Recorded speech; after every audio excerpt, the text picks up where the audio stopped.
প্রথম ও দ্বিতীয় শ্রেণীর সরকারি চাকরিতে কোটা প্রথা বাতিলের দাবিতে এবং একই সাথে এই কোটা প্রথা সংস্কারের দাবিতে দেশব্যাপী যে কর্মসূচি চলছে তারই অংশ হিসাবে ইসলামী বিশ্ববিদ্যালয়ের শিক্ষার্থীরা আজ বিকাল 4টার কিছু সময় আগে ব্যস্ত ঝিনাইদহ কুষ্টিয়া মহাসড়ক অবরোধ করেন।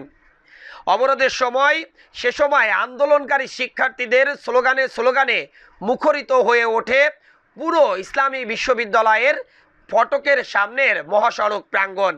সে সময় শিক্ষার্থীরা মহাসড়ক অবরোধ করে তারা ক্রিকেট ও ফুটবল খেলায় মেতে ওঠেন। এ সময় দুই পাশে শত শত যানবাহনের এক যানজট বেঁধে যায়। প্রায় 2 ঘন্টা পর মহাসড়ক অবরোধ তারা তুলে নেন এবং তারা বলেন তাদের দাবি যদি না মানা হয় অচিরেই সারা দেশে আরও কঠোর কর্মসূচি দিয়ে সারা দেশ অচল করে দেওয়া হবে। তবে আজকের আন্দোলন অন্যান্য দিনের তুলনায় একটু ব্যতিক্রম ছিল।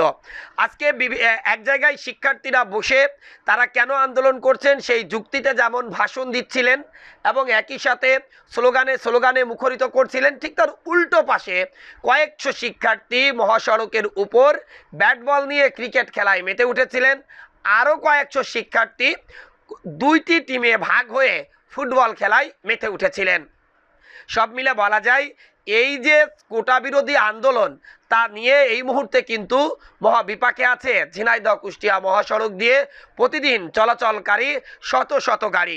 প্রতিদিনই 2 ঘন্টা 3 ঘন্টা আবার 4 ঘন্টা পর্যন্ত বন্ধ থাকতে এই মহাসড়ক কার্যরত সে সময় অচল হয়ে পড়ছে একেবারে সড়ক যোগাযোগ ব্যবস্থা। তীব্র যানজটের পরও সাধারণ মানুষও বলছেন তাদের এই সামান্য ভোগান্তি হলেও তারাও এই কোটা প্রথার বিলুপ্তি চান, কারণ কোটা প্রথা যদি বিলুপ্তি না হয় তাহলে তাদের ছেলেমেয়েরাও এর ভুক্তভোগী হবে। সব মিলে বলা যায় সাধারণ শিক্ষার্থীরা এবং অভিভাবকরা তাদের এখন একটাই দাবি, এই যে কোটা প্রথা তা একেবারে বাদ না দিয়ে সমন্বয় করতে হবে এবং কোটা 56% থেকে কমিয়ে 10%-এর মধ্যে আনতে হবে। সংবিধান অনুযায়ী যেটা বলছে যে অনগ্রসর জাতির জন্য কোটা ব্যবস্থা রাখা যেতে পারে, সরকারি চাকরিতে শুধু তাদের জন্যই এই কোটা প্রথা রাখা হোক, অন্য কারোর জন্য এই কোটা প্রযোজ্য নয়। শিক্ষার্থীরা এই কোটার বিপক্ষে নানা যুক্তি তুলে ধরেছেন।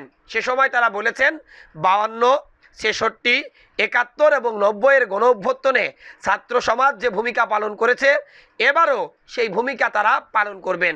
যতদিন পর্যন্ত তাদের দাবি না মানা হয় ততদিন পর্যন্ত তারা রাস্তায় অবরোধ করবেন।